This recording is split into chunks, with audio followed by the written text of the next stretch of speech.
Fora da política não há salvação. Um canal e podcast para discutir política. Produzido por mim, o cientista político Cláudio Couto. Bem-vindo a mais um Política na Veia. Começamos aqui já direto aqui nas últimas notícias, Rádio News. Nessa manhã, a Polícia Federal colocou o bloco na rua em mais uma fase de uma operação que investiga a tentativa de golpe organizado no fim de 2022, que resultou lá no 8 de janeiro de 2023. Foram presos 4 militares, o general Mário Fernandes, o tenente-coronel Hélio Ferreira Lima, o major Rodrigo Bezerra Azevedo, o também major Rafael Martins de Oliveira e o policial federal Vladimir Soares, né? Todos com ligações com o governo Bolsonaro. Um deles participou, tinha um cargo na presidência da República.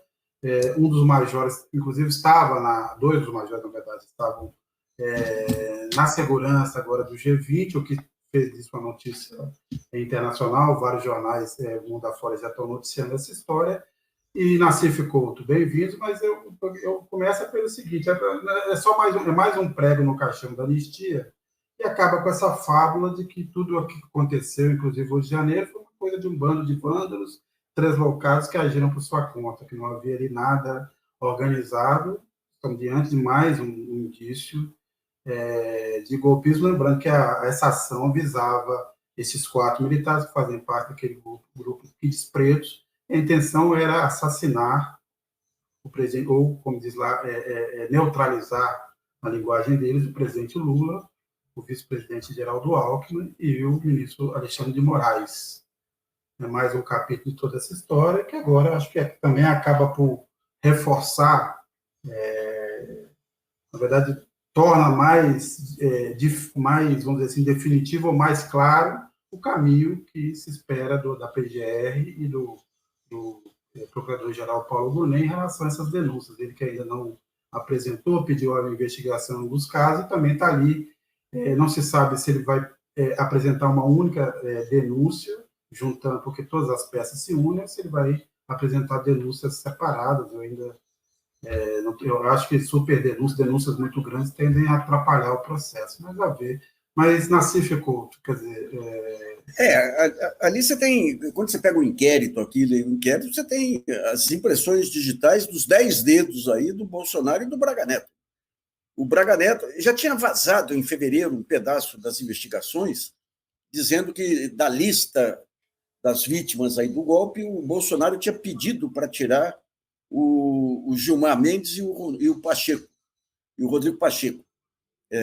Mas a lista foi levada a ele pelo Felipe, o assessor dele lá, o Felipe Martins. Então, o envolvimento dele é direto. Quando você pega aqui as 70 páginas aí da sentença, tem envolvimento dele em todos os pontos. E o Braga Neto, que é o cabeça geral, né? Até é bom lembrar aquela conversa dele com pessoas na porta do palácio: esperem que vocês vão ver, e coisa e tal, né? Agora, isso aí traz tem um outro ponto que chama atenção, que é o seguinte: houve uma discussão lá que o Bolsonaro queria que incluísse no golpe lá a convocação de novas eleições. E os golpistas, os 4 golpistas, queriam constituir uma junta militar.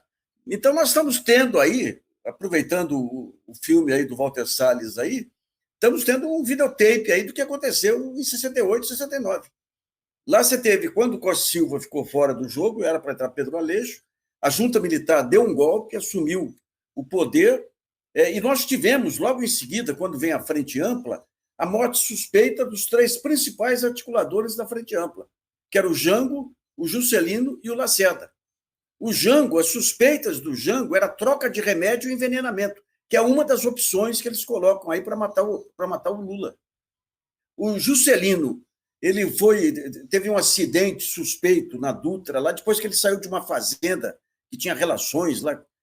Tem um pessoal da GV aqui, da GV não, da Faculdade de Direito aqui de São Paulo, que fez um levantamento minucioso sobre as características da morte do Juscelino. E o próprio Lacerda também, que teve uma morte aí meio incompreensível aí. Então, digamos, toda a metodologia que o Heleno e outros aprenderam com o Silvio Frota e com aquela barra pesada do AI-5, de certa forma, tentaram reproduzir aí. Mas o ponto central é um conflito. Antes de dar o golpe, eles já estavam disputando o poder entre a junta militar lá, essa junta desses 4 golpistas, e o Bolsonaro querendo que incluísse no manifesto aí a convocação de eleições. E, aparentemente, por tudo que tem aí, o general... Você teve 2 que pularam fora. O general Freire Gomes aí, que resistiu, ameaçou, inclusive, prender o Bolsonaro se tentasse o golpe, e o Bolsonaro que se mandou. Ele articulou tudo isso e amarelou.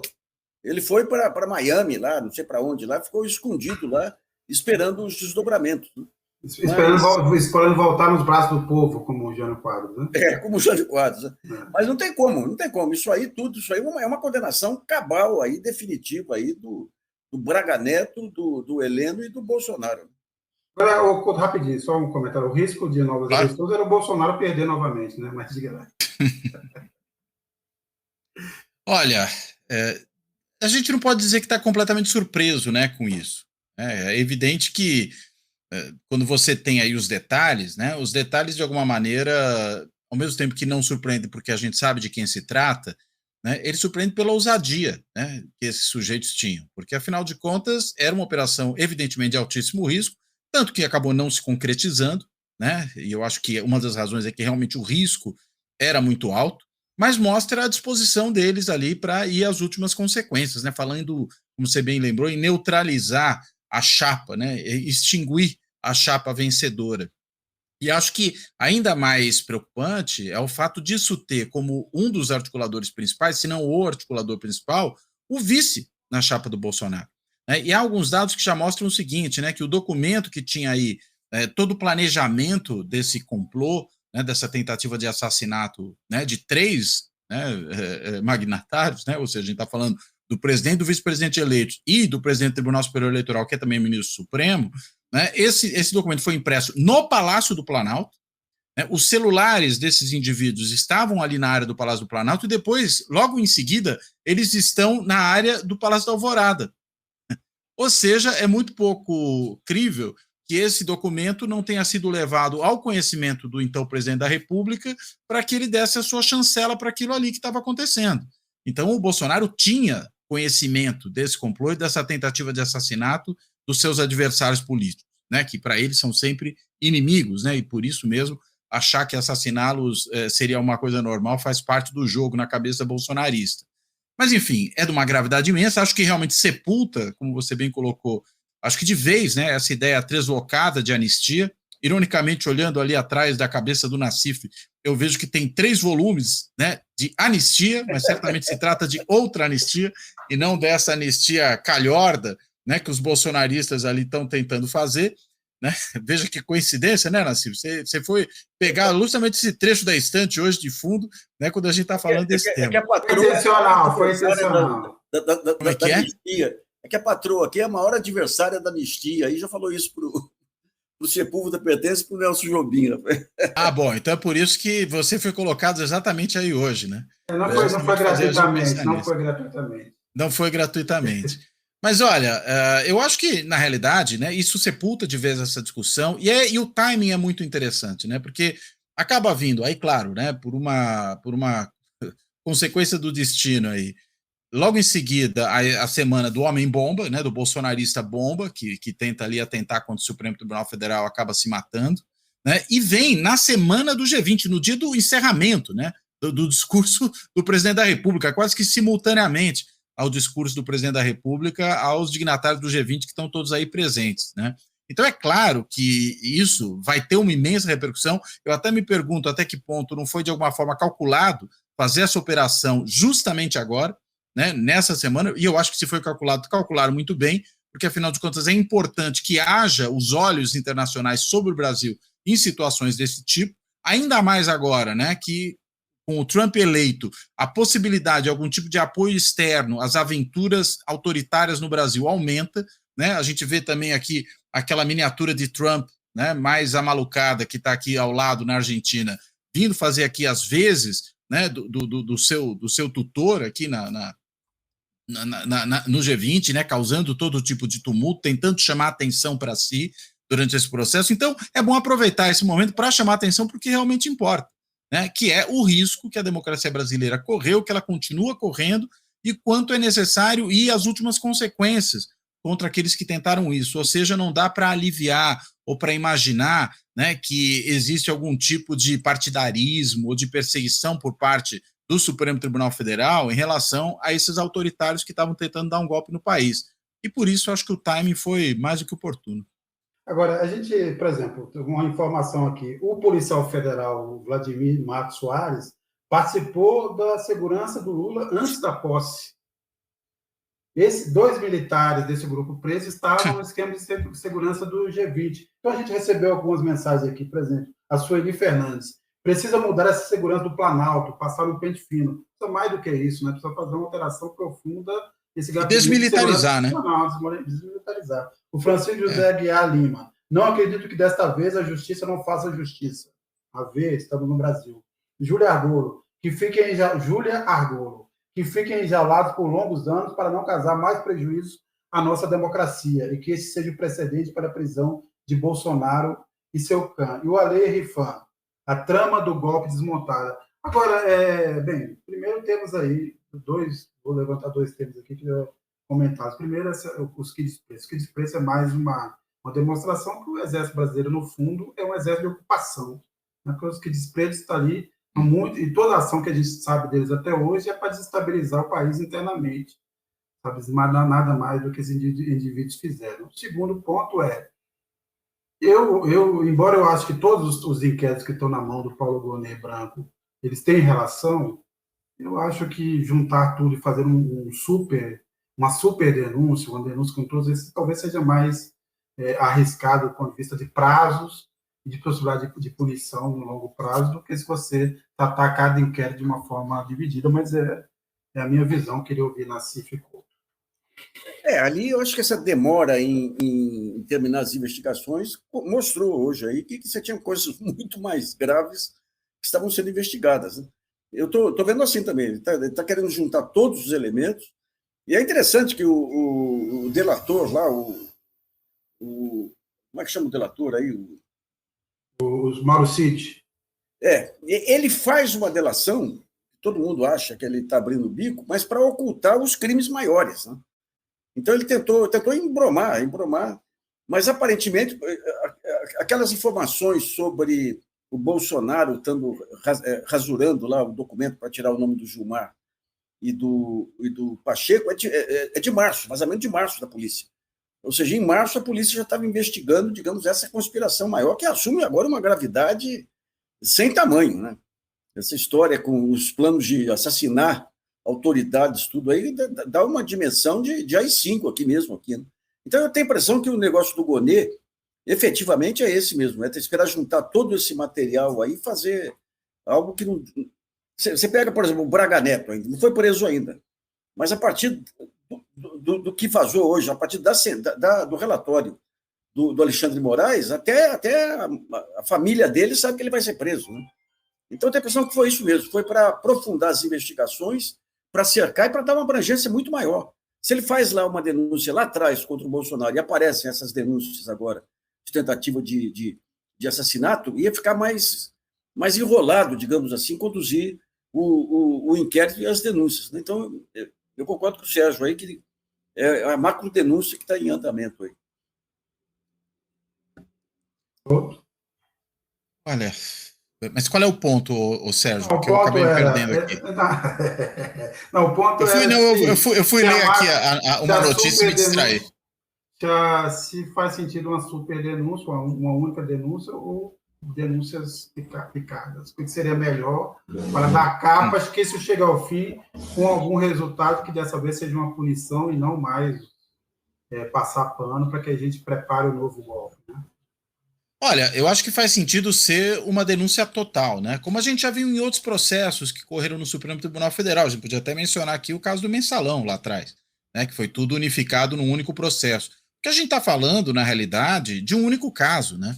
Mesmo que você tenha aí figuras de diferentes lugares, né, no escalão aí desse golpismo, você está falando de ex-presidente da República, né, de candidato a vice-presidente da República, que tinha sido ministro, e a gente está falando de comandante do Exército, ou ex-comandante do Exército, né, a gente está falando, inclusive, de gente com um mandato parlamentar, muito provavelmente, ou seja, você tem, na realidade, todo um entrelaçamento, né, de autoridades que, primeiro, exige que esse negócio faça para o Supremo, segundo, que o inquérito já está correndo no Supremo. Eu não vejo qualquer sentido em você desmembrar esse inquérito em vários, né? Primeiro que você, na realidade, estaria tratando da mesma coisa em lugares diferentes. O fato de se tratar de um mesmo processo golpista faz sentido que ele seja todo abordado do ponto de vista judicial na mesma instância e dentro do mesmo julgamento, né? É claro que depois você pode ter, claro, penas diferentes para essas pessoas, porque cada uma tem um grau de envolvimento, tem um grau de centralidade, inclusive, no complô, né? Mas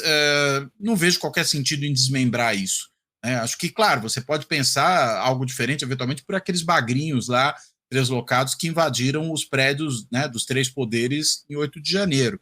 Mas aí a gente está falando de gente que tem um outro papel nesse processo. Agora, a gente sabe também, e já coisas que foram noticiadas esses dias, que os Kids Pretos teriam também operado na 8 de janeiro, né, usando corda de rapel, né, podendo entrar pelo teto do Congresso, ou seja, participaram preparando aquela ação.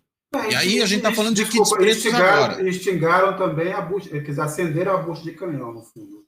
Esse papel deles foi o papel de ser um estopim para aquele 8 de janeiro, segundo o que se leu até agora.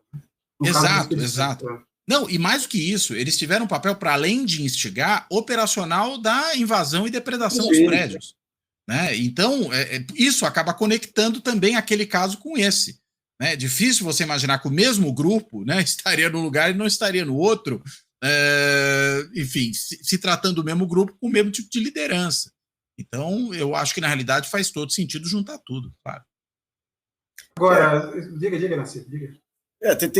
Tem que levar em conta aí, digamos, a maneira como eles pegaram, lembra? Transformaram as grades em escadas e tudo, toda a tecnologia aí dos Kid Pretos aí, que estava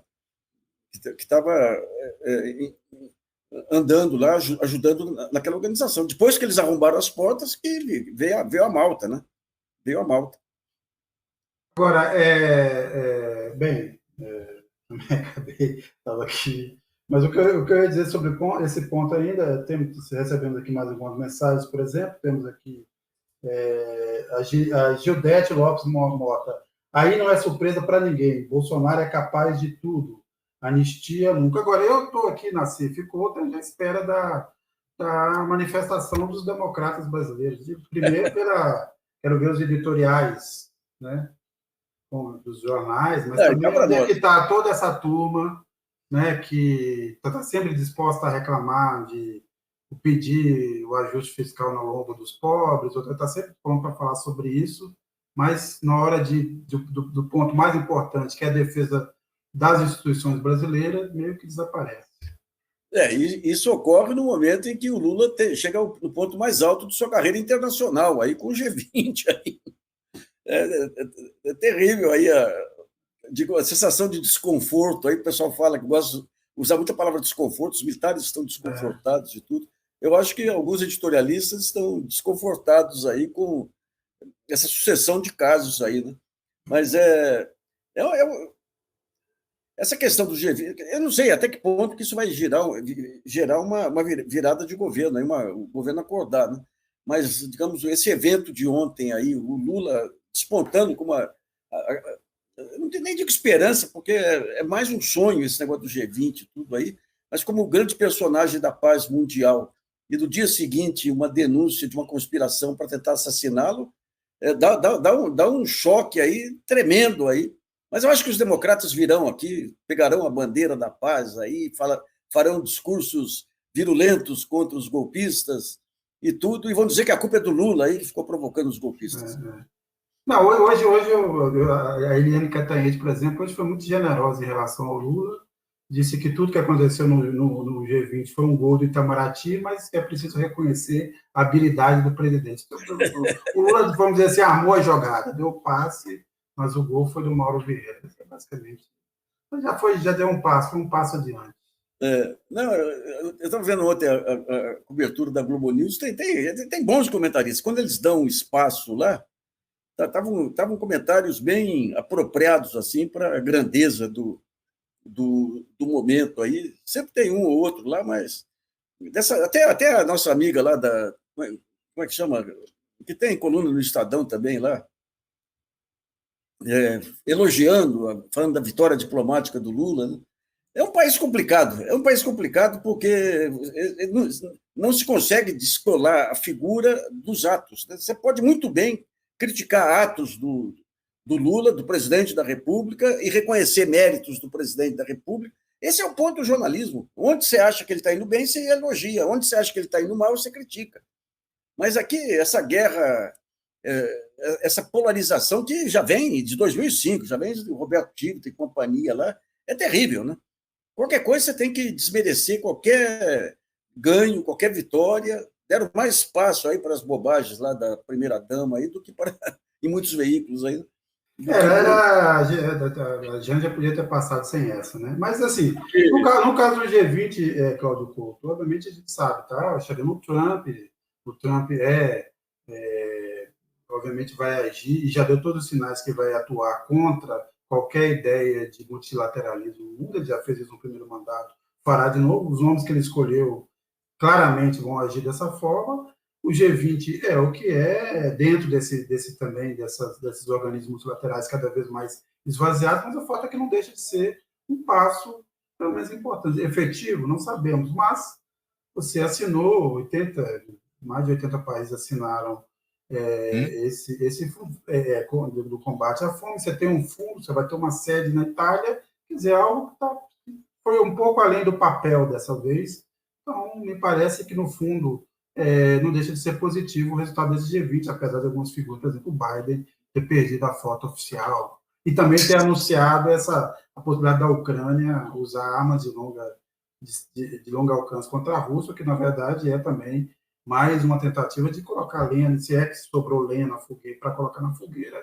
Ele colocou as últimas. Olha, eu acho que realmente foi um avanço diante do que é, inclusive, a dificuldade, né, de ter qualquer tipo de avanço em fóruns dessa natureza, né, porque você trabalha na base do consenso, né, geralmente um consenso unânime, então não é assim tão fácil assim chegar a esse tipo de acordo.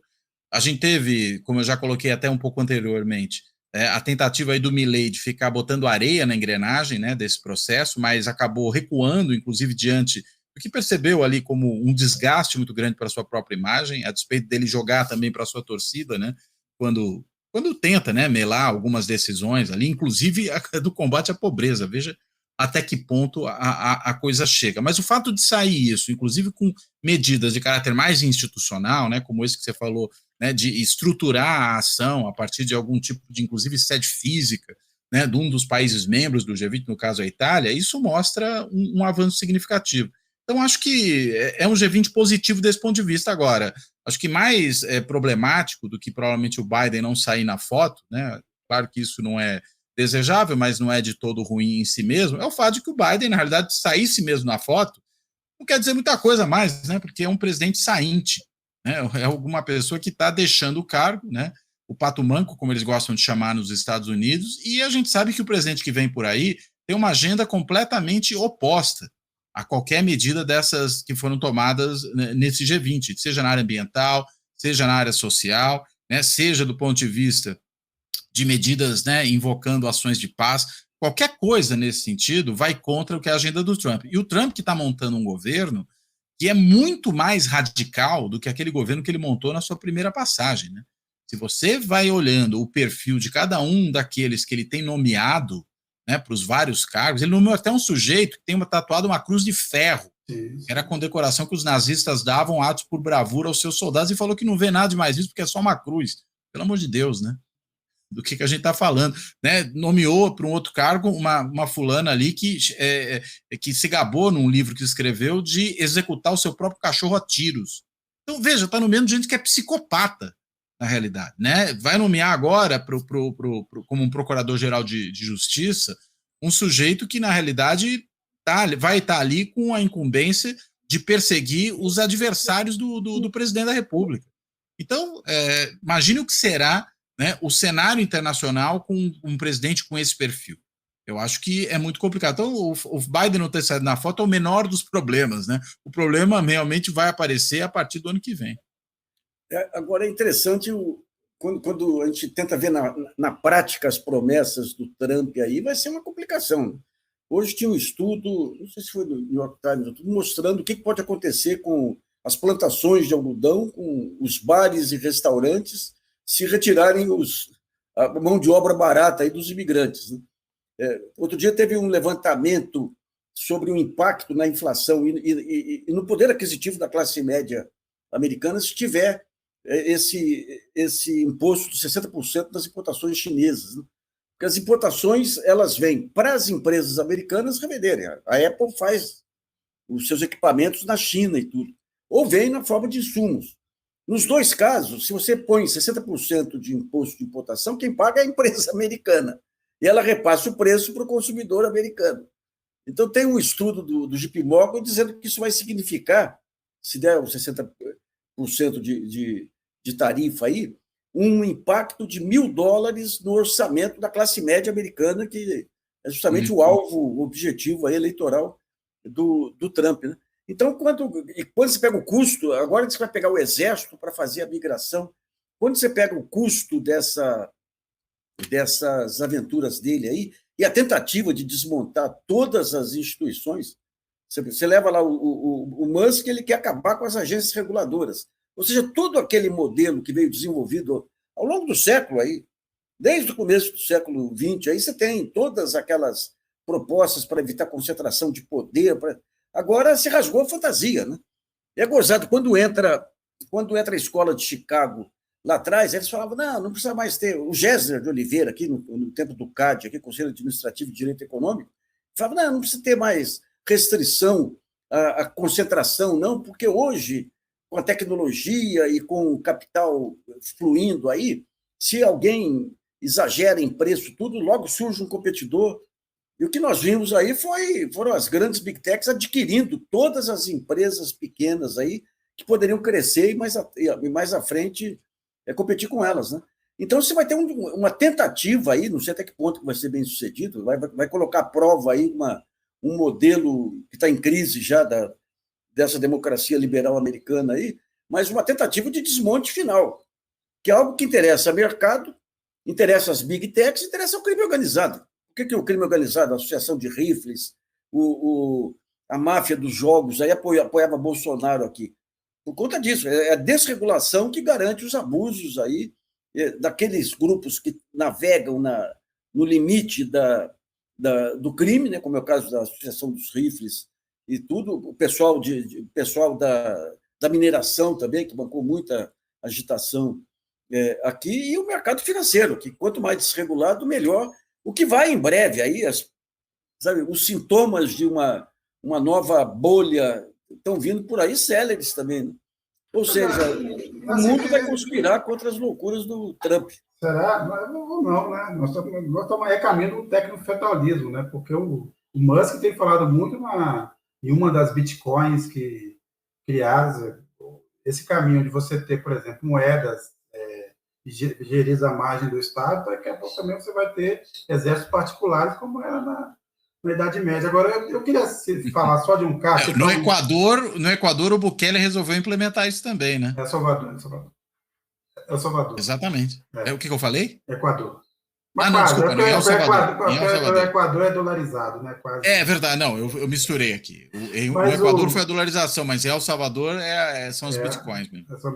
Mas só queria citar um caso aqui de um país periférico, mas que já sofre os efeitos, que é Portugal, de onde eu vim recentemente, por conta do avanço da extrema-direita, esse governo que está lá agora do PSD, que é o tucanato lusitano, resolveu endurecer, né, com a entrada de imigrantes. Então, acabou lá com uma declaração que um imigrante poderia fazer, declaração de intenção de trabalho, ele podia entrar no país assinando essa declaração, buscar um emprego, e ao ter um emprego e começar a contribuir para a previdência social do país, ele então recebeu o direito de permanência. Acabaram com esse mecanismo, agora as empresas têm que ter um pedido prévio para a entrada desses trabalhadores, obviamente as empresas não têm estrutura para procurar esses trabalhadores em países estrangeiros, e o que está acontecendo? Agora começou uma forte reação. Bares, restaurantes, turismo e agricultura do Algarve, onde é a parte da agricultura mais forte, porque começou a faltar já mão de obra. Que surpresa, né? Que surpresa. Justamente num país que tem um problema, inclusive, de déficit populacional, né? Sim, Você tem um problema em Portugal, não só em Portugal, né? Em outros países europeus também, e até nos Estados Unidos, em certa medida, da falta de mão de obra, porque falta gente, em alguns casos. E aí, faltando gente, ou você tem imigrantes, e alguns deles sem papéis, né? Imigrantes ilegais, muitas vezes, mas que depois acabam resolvendo problemas econômicos, ou a economia simplesmente trava, né? Olha, se o Trump realmente, como você colocou, levar adiante todas essas promessas, eu não sei se ele vai ter um bom resultado na eleição de midterm, né, daqui a 2 anos. É bem provável que não, sobretudo se ele resolver implementar essas coisas desde o começo, porque a tendência, se ele levar realmente à frente essas promessas, ele falou que promessas serão respeitadas, né, serão cumpridas. Olha, é provável que os republicanos tenham um revertério, né, nas eleições de midterm ali para o Senado e para a Câmara que vão acontecer em 2026.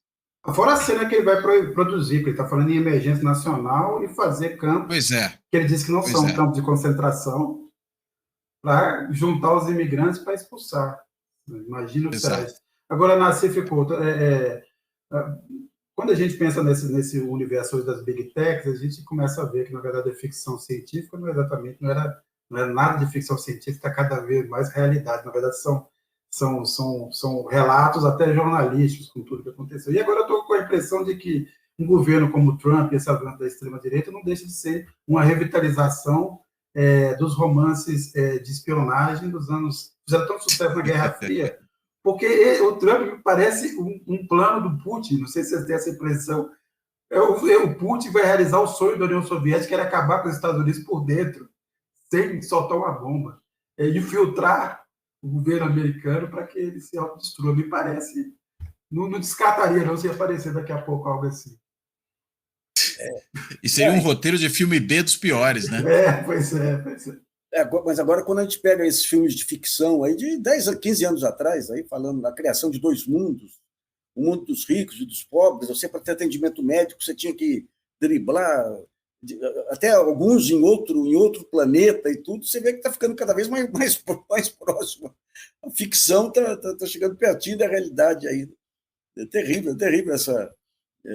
Daí a importância, digamos, ainda que seja algo formal por enquanto, dessa carta aí assinada pelos 19 países de combate à miséria. Mas agora o combate à miséria é sempre em cima de soluções paliativas, assim, né? Minorar a fome, minorar... O modelo não muda, o poder do modelo é demais. E tudo que ocorre nesse modelo aí é para melhorar o mundo. Você pega essa lista das empresas aí com subsídios e tudo, é tudo para melhorar a economia, porque se melhorar a economia, melhora para todo mundo. Melhora uma pinóia. Aliás, os prêmios Nobel desse ano contam que, historicamente, né, sempre você tem políticas econômicas que priorizam as classes do poder, mas se legitimam com a ideia de que, se fizer do jeito que nós estamos fazendo, vai melhorar para todos. Aí. O livre fluxo de capitais para o Brasil aí no final do século XIX era assim, não? Porque o capital vai transbordar da Inglaterra e vem para os outros países e vai todo mundo ficar desenvolvido e rico. Né? Então, digamos, a ficção está sendo superada pela realidade aí. Mas no grau que a gente está, Nassif, na verdade, isso ainda, esse tipo de iniciativa é ainda, vamos dizer assim, não sei se é o canto do CID, uma tentativa de fazer sobreviver a ideia da social-democracia, que é isso, né? É a melhora do sistema. E que passou a ser combatida. Depois que caiu o Muro de Berlim, o alvo passou a ser a social-democracia. Então, os comunistas, os social-democratas, inclusive, serviram nos anos 90 de cavalo de Troia do neoliberalismo, agora são um novo mal. Então, é isso. Você não vê uma outra alternativa além disso. Não conto. Não, é exatamente isso. Porque, enfim, vira todo mundo comunista, né? do outro lado, vira todo mundo comunista. E aí, até mesmo esses que são, vamos dizer, da esquerda mais moderada, né, acabam sendo alvo deles. Né? Mas eu queria fazer Posso voltar um pouco no assunto claro, ali volte. Não, eu queria voltar no assunto ainda do complô aqui, golpista dos bolsonaristas, né? O negócio que eu estava observando aqui, como há um certo silêncio sepulcral, né, nas redes sociais do bolsonarismo em relação a isso que está acontecendo hoje, né? O pessoal está muito silencioso com respeito a esse assunto. Eles estão muito mais ocupados falando do Felipe Neto, né, do que falando desse assunto, né? E por que será? Né? A única exceção, e eu acho que é uma exceção que merece menção, é a do senador Flávio Bolsonaro, que está dizendo o seguinte, que, olha, se tudo isso aí for verdade, os caras não cometeram crime algum, porque pensar em matar alguém não é crime. Pois é. Não, tem muitas histórias. Tentar e falhar, o cara pode ser punido por incompetência, mas por ser criminoso, não. Isso, não. Pensou, não é. Não é, né? Não, falou se fosse assim, se eles fossem impedidos de fazer isso por alguém. Aí poderia ser, né? Mas só pensar não é. Essa é a frase do Flávio Bolsonaro. Olha, e os documentos que é o único que se atreveu a falar do assunto. Até agora. Não, é o jurista da família, né? Exato. O jurista e o contador, parece. E o contador, Essas coisas se misturam, é um clã muito pequeno, então o sujeito tem várias atividades. Agora, os documentos estão sendo divulgados da investigação, e está ali, claro, inclusive há relatos, né, de troca de mensagens entre esses militares, dizendo que havia um alto risco de perdas numa operação como essa, porque a intenção, se fosse necessário, era eliminar ou, vamos dizer assim, neutralizar todo mundo. Isso incluía, por exemplo, no caso do Lula, os seguranças, quem estivesse do lado e tal. Era para fazer o que fosse necessário. Isso havia um risco. Então, quer dizer, é isso. A intenção já estava, inclusive, planejada e calculada, né? O cara não só pensou em matar, não, ele pensou e imaginou e organizou como seria as alternativas para cumprir a sua missão. Né? Foi um planejamento de preto, efetivamente. Né? Agora, vocês veem toda atrapalhada que o general Freire Gomes lá, a pressão em cima dele, aí vem do Braga Neto e de outros. Tem um debate, um diálogo entre eles aí que vazou em março, fevereiro ou março, em que esses generais golpistas aí falam lá que o Freire não estava querendo entrar, que vamos... E o Braga Neto fala, afastem, nem lembro o termo que ele usa aqui, mas dando uma ordem para anular esse cagão. Mas agora, vamos ver os próximos detalhes, que no Brasil essas coisas nunca são só puramente trágicas, né? Sempre tem um grau de comédia, principalmente quando envolve as Forças Armadas. É sempre uma tragicomédia, sempre tem alguma coisa que nos envergonha mais do que, pelo menos no meu caso, me aterroriza. Né? Então, veremos. Agora eu queria levantar um outro ponto aqui, embora vocês possam continuar nesse assunto se quiserem. Eu queria falar desse episódio dos alunos da PUC em relação aos alunos da USP. Olha o ponto que nós chegamos. Agora os alunos da USP são os cotistas pobres e os da PUC são os maiorais. Eu queria só... essa altura, esse fenômeno... Não, diga, Nassif. Deixa eu dar um depoimento aí de pai de ex-aluna da USP. A minha filha se formou na Poli o ano passado, junto com a primeira turma de cotistas. Inclusive, teve um orador cotista contando que ele foi pegar um ônibus com um filhinho de papai lá, e o filho de papai não tinha a menor ideia como é que pegava um ônibus. Mas é impressionante, a Poli, que sempre foi a mais conservadora, a mais elitista, impressionante os discursos de todos os paraninfos e oradores aí.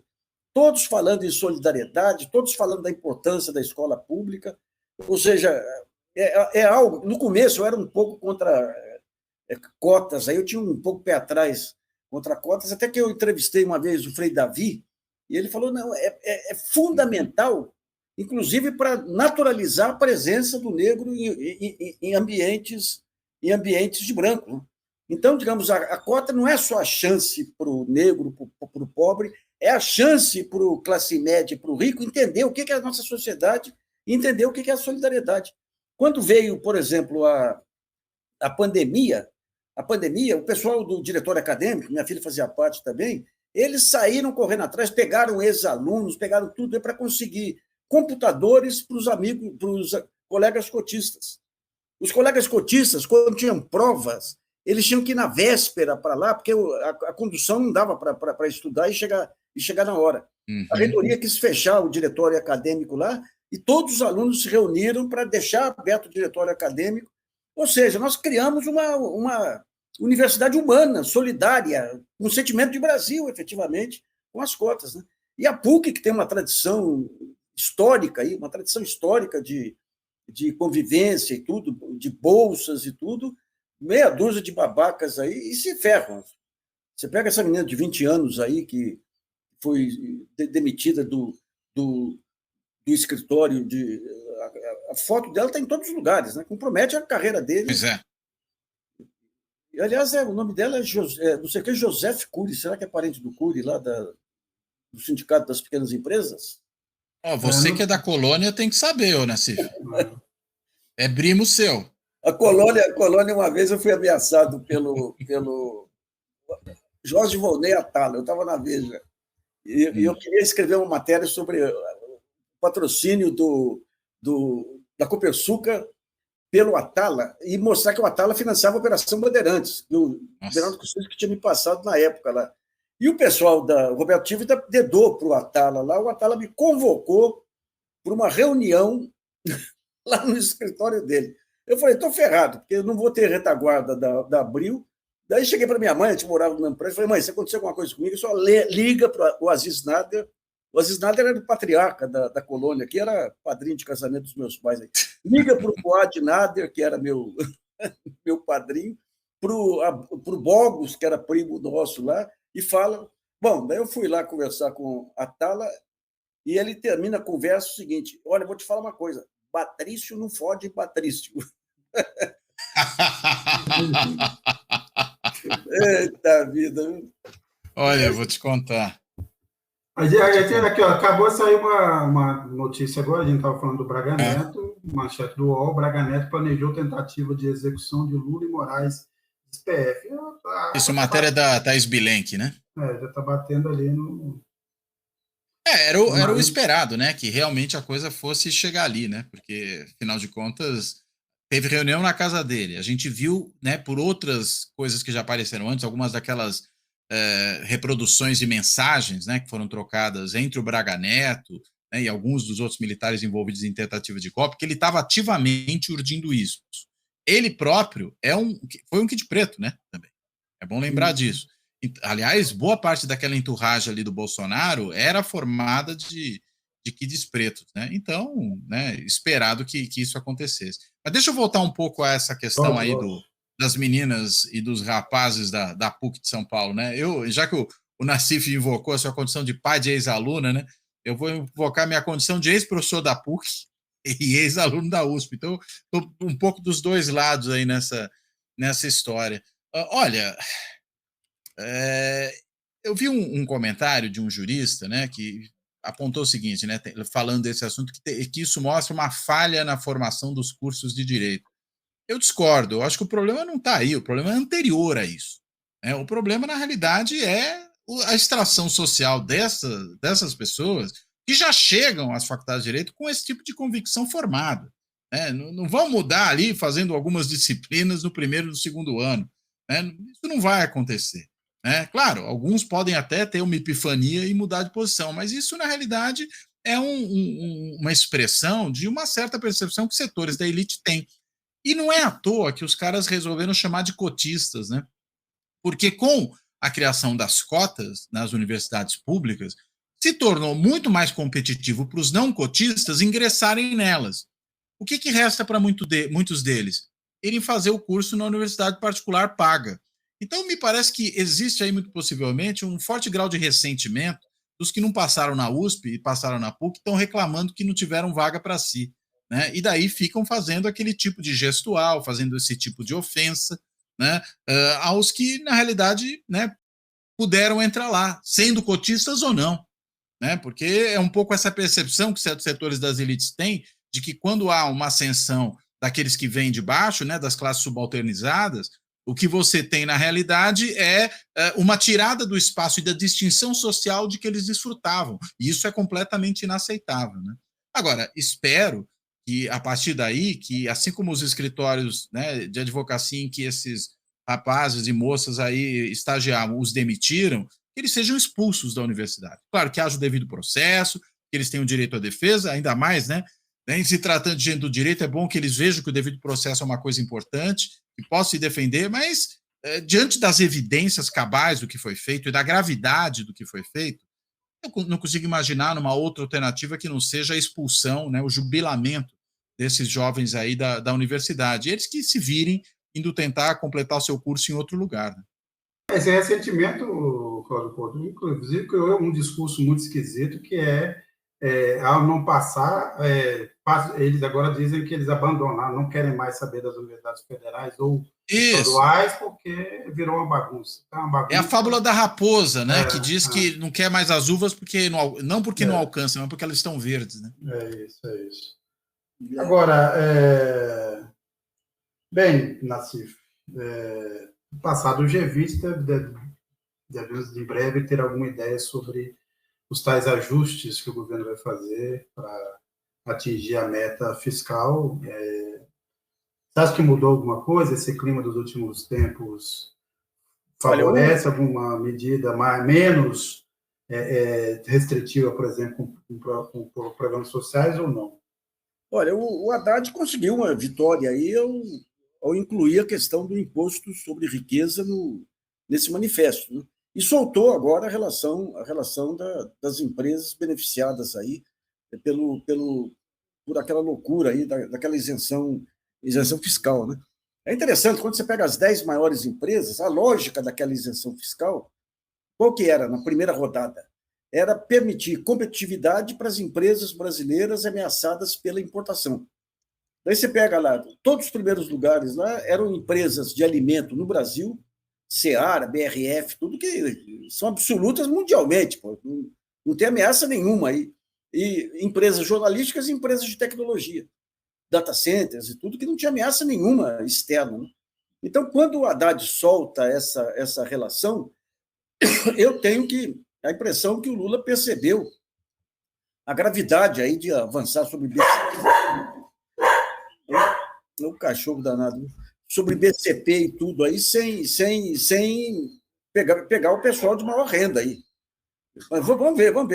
O Lula ele se fortalece aí com o G20, mas ele está no meio da corda bamba aí, em termos de amarrado aí pelo Centrão, pelo orçamento.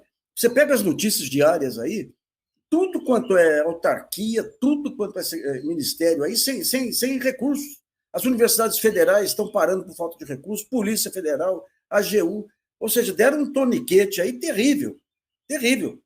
Então, digamos, mesmo que aí que entra a armadilha, né? Mesmo que se consiga aí, digamos, uma melhoria da receita, o arcabouço fiscal estabelece limites para o crescimento da despesa. Então, muito dificilmente você vai ter recursos aí para repor esse desmonte que foi feito aí pelo Bolsonaro. Pega a saúde, escândalos na saúde, porque não tem vacina, ou vence vacina e tudo. Acabaram com os quadros da saúde, que era um ministério que era o único ministério suprapartidário.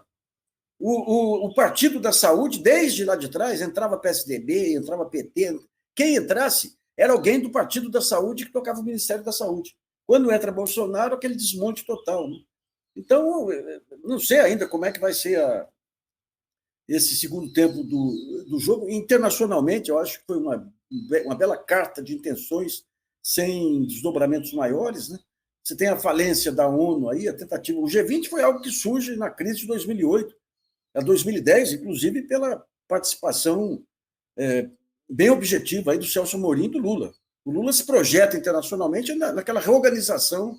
E é interessante que você pega o sujeito que mais defende a institucionalidade, que é o Lula, é o que mais defende. Você pega ele como presidente da República do Brasil, internacionalmente, o que ele fala na ONU, o que ele fala no G20, e vai ter que enfrentar o sujeito que quer acabar com as instituições norte-americanas e mundiais, que é o Trump, né?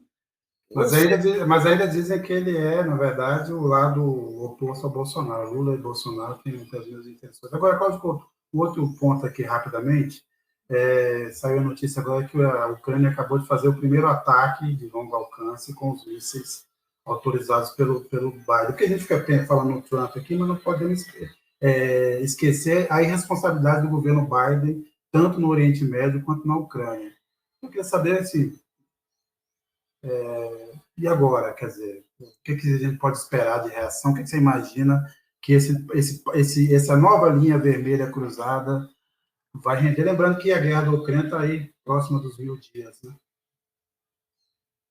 Olha, mas que vai significar para a guerra, você quer dizer? Para a guerra, para a situação da Europa, para a escalada desse conflito que não acaba e nesse impasse. O que você imaginaria que pode vir pela frente?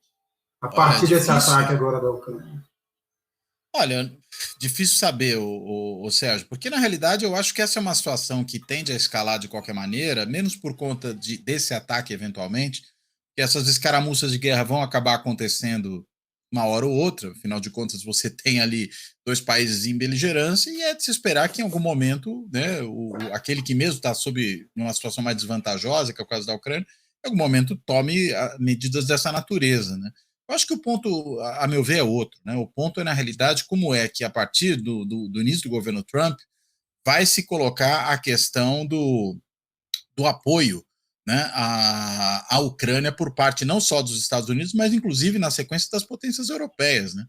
Eu acho que na realidade a tendência, né, e o Zelensky já deu sinais de que está percebendo que isso vai acontecer, e talvez isso explique, né, essa ação mais radical agora.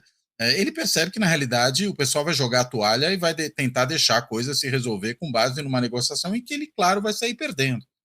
Então, eu honestamente não acho que esse episódio por si só tenda a provocar nenhum grande desdobramento, né? Inclusive porque nesse processo talvez o tempo seja um elemento muito mais efetivo, né, para produzir os resultados esperados, no caso eu estou pensando por parte do Putin, do que uma eventual reação radical a essa ação que a Ucrânia empreendeu. Acho que a tendência é muito mais mesmo de aguardar os próximos desdobramentos do que vem pelo próximo governo e deixar a resistência ucraniana morrer por inanição. Eu acho que é nesse sentido que a coisa avança.